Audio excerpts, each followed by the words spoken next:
Ενσύ, όλα είναι ένα. Προσευχή για την ελευθερία και την ένωση. Ω Θεέ μου, τον άπειρον κόσμο, ω σοφία που ανάβει στην αλήθεια, άνοιξε τις πόρτες του ναού μας να χορεύσουμε στο φως σου. Αθηνά Παρθένε σοφή, Χριστέ λόγια και λυτρωτή, ενώστε μας στο θρώισμα της αγάπης, σαν δίδυμες φλόγες που καίγουν αένα στον Άγιο αέρα. Άγγελοι και άνθρωποι μαζί με τα δέντρα και τα άστρα συγκλίνουμε στην κεντρική φλόγα, εκεί που ο λόγος γίνεται φως και η αγάπη γίνεται πράξη. Ας αναδεθεί η ελευθερία ως το πνεύμα της δημιουργίας. Ας ζήσουμε στην αλήθεια και την ειρήνη, εκεί όπου όλοι οι δρόμοι ενώνονται, στο ναό του Θεού και της Θεάς, στο δέντρο της ζωής.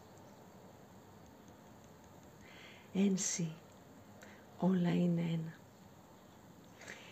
Προσευχή που ενσωματώνει το αίσθημα της θεϊκής ενότητας και είναι μια σύνδεση σοφίας και λόγου.